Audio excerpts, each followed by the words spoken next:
It takes a lot of courage, as I've said earlier, to be involved in an event like this, which is very topical and is of significant and increasing interest to not just our retailers who have been on this journey for a very long time, but the broader community. And hopefully one of the outcomes of today is that we've been able to help educate the community and the broader population about what it is that our retailers are going through and what the solutions need to look like.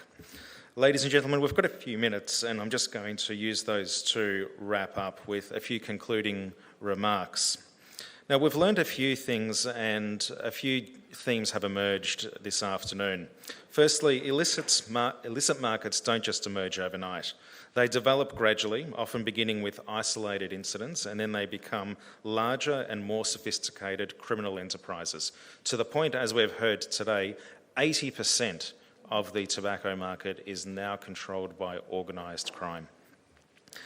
It wasn't that long ago that was the ITEC Commissioner, as we've heard, who put in her report that 50% of the market is controlled by illegal tobacco. That journey is frightening. Secondly, the issues extend well beyond lost revenue. We haven't really touched on the lost revenue and the opportunity cost that illicit tobacco and illicit liquor is likely going to cause as well.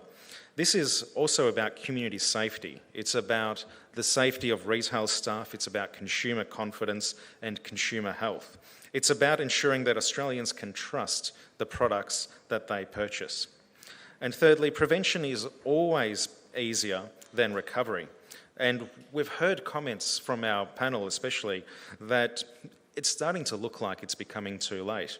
Perhaps it is too late for tobacco, hopefully it's not, and our political leaders can finally get on top of this issue, but it's not too late for liquor. And if we learn the lessons from today, then hopefully we can prevent a crisis like this from happening in the alcohol space as well. One of the strongest messages from today is that illicit alcohol is not only just inevitable, but there are known ways that we can shut this down.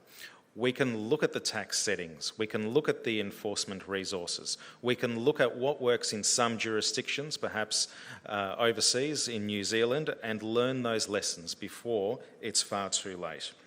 If today's discussion achieves one thing, it's now that everyone leaves with a greater awareness of the warning signs and a renewed commitment amongst ourselves to work really, really hard to understand what is happening in the market, to educate through forums like this, through the media, and through continued political lobbying. MGA will continue to advocate strongly for independent retailers, working alongside with governments, regulators, law enforcement, industry stakeholders to address these emerging risks before they become entrenched. Ladies and gentlemen, I'd like to conclude by making a few thank you remarks.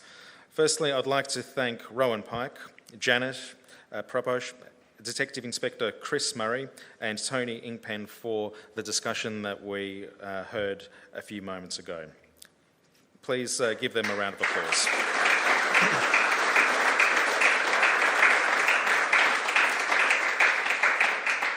I'd like to also thank our sponsors and supporters, including all of the banner brands that assist in making today's function possible.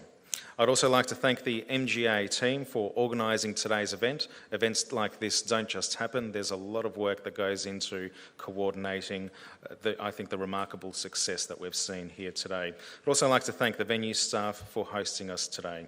I'd also like to thank the MGA board, all of our retailers and all of our broader industry partners and supporters that continue to make sure that our voice can be heard and can make the policy changes necessary at the very highest levels of government. And most importantly, thank you to everyone who attended here today and contributed to the discussion. Ladies and gentlemen, please join me one more time with a round of applause.